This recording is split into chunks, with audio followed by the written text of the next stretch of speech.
사실 학계에서 원더익스 개념은 완전히 인정받지 못한 개념이에요. 저도 아동발달 전문가로서 말이 안 되는 개념이라고 생각하긴 해요.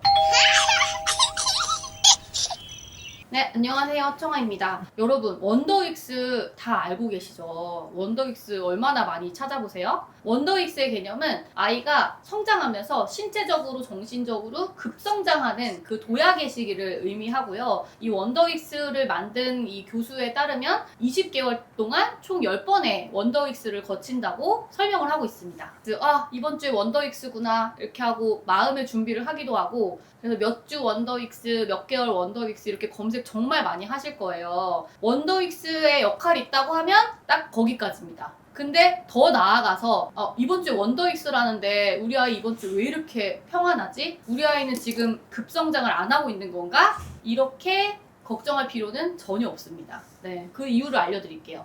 사실 원더익스라는 개념을 저도 공부하면서 들어본 적이 없어요.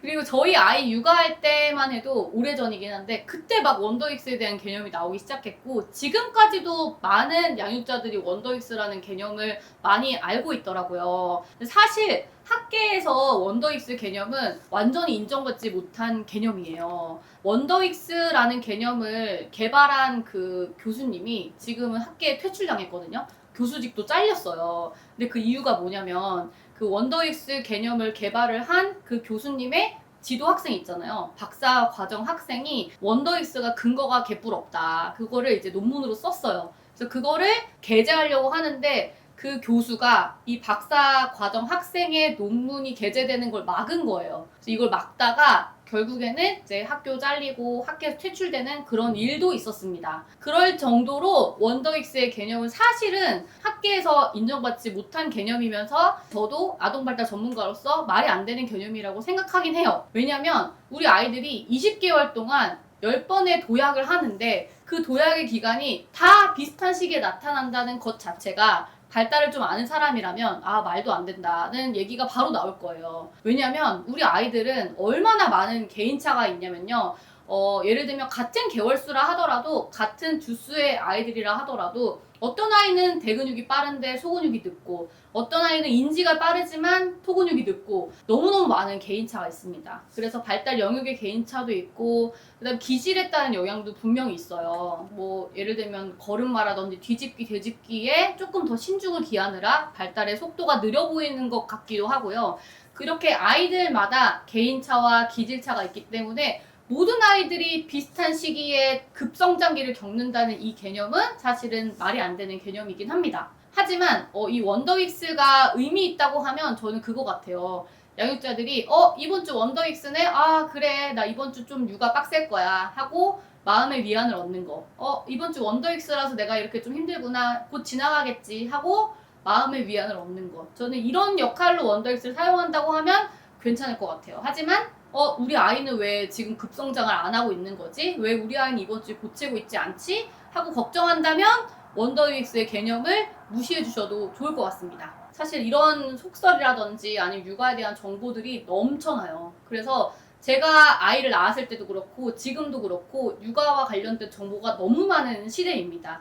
이런 정보들이 많은 시대에 태어난 우리가 가장 경계해야 되는 건 뭐냐면은 바로 불안함이에요. 내가 육아를 하면서 뭔가 잘 못하고 있는 것 같고, 뒤처지는 것 같고, 우리 아이가 다른 아이들보다 잘 못하는 것 같고, 그게 나 때문인 것 같고 하는 이런 생각들이 다 불안에 영향을 미치는 거거든요. 사실 이 불안은 나 혼자만의 정신적인 문제는 아니에요. 왜냐면 내가 불안하면 우리 아이한테 자신감 있게 양육하지 못하고, 그게 결국 아이의 발달에도 영향을 미치게 되고요. 부부관계에도 영향을 미치게 되고요. 가족 전체에 영향을 미치게 되는 그런 요소가 되는 거죠. 그래서 저는 이제 그 육아를 하는 데 있어서 가장 중요한 거라고 하면 바로 내가 육아를 잘하고 있다는, 그리고 꽤 괜찮은 부모라고 생각하는 그런 육아에 대한 자신감이라고 생각을 해요. 우리 아이가 지난주에 비해서 오늘 얼마나 더 발달했는지, 그리고 어제의 우리 아이에 비해서 오늘 우리 아이가 얼마나 더 발달했는지에 오롯이 집중할 수 있는 그런 관찰의 힘이 있다고 하면 우리는 좀 더 자신감 있게 육아를 할 수 있습니다. 그리고 이렇게 아이를 관찰할 수 있게 하는 힘은요, 사실 퀄리티 타임에서 나옵니다. 우리 아이와 10분 동안 오롯이 성취, 아이의 놀이와 그다음 아이의 어떤 그 시간에 몰입해서 아이와 10분의 퀄리티 타임을 보내게 되면 우리 아이가 어제는 못했는데 오늘 이걸 하네? 지난주에는 뭐가 누워서 발을 그냥 허둥허둥 하기만 했는데 이번 주는 누워서 자기 발을 잡네? 이런 되게 작은 디테일한 발달의 요소까지도 관찰할 수 있게 돼요. 그래서 우리 아이가 뒤집기라고 하는 하나의 마일스톤을 이루기 전에 어떤 스텝스톤들이 있냐면요. 엎드린 자세에서 고개를 빳빳이 들고 뭔가 상체를 이렇게 돌리는 자세부터 시작하는 게 이제 뒤집기의 시작이에요. 거기서 누운 자세에서 네 발을 뻗어서 발을 잡는 놀이를 시작한다. 이것도 뒤집기에서의 신호고요. 이런 여러 가지 스텝스톤들을 거쳐서 드디어 뒤집기를 하는 건데 우린 뒤집기라고 하는 하나의 마일스톤에만 집중하고 나머지 이제 사이에 놓여있는 스텝스톤들을 무시하게 되면 뒤집기 언제 하는 거야? 옆집에는 지금 뒤집기 했는데 왜 우리는 아직 안 하는 거야? 이렇게 불안해할 수 있거든요. 그래서 우리는 이렇게 관찰을 하는 힘이 생기게 되면 또래와 비교할 필요가 없습니다.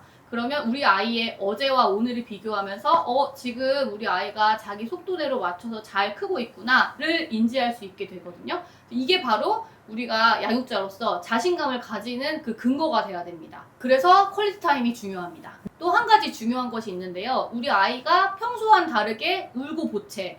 근데 표를 보니까 원더익스야. 그래서 그냥 대수롭지 않게 넘기게 되는 상황이 가장 위험합니다. 우리 아이가 평소와 다르게 울거나 보채게 되면 어디 불편한 건 아닌지 아픈 건 아닌지 살펴보는 게 먼저예요. 원더익스라는 그런 그 어떤 근거를 가지고 우리 아이가 불편한 게 당연해 하면서 넘기는 것이 가장 위험합니다. 우리 아이들은 20개월 혹은 발달의 결정적 시기인 이 36개월 동안 아주 부지런히 빠르게 매일매일 성장하느라 되게 바쁘다는 그런 사실을 꼭 기억을 하면 좋을 것 같아요. 어떤 엄마가 올렸는데 너무 공감이 가요. 그래서 되게 애가 갑자기 예민하고 짜증내고 하루 종일 울어요.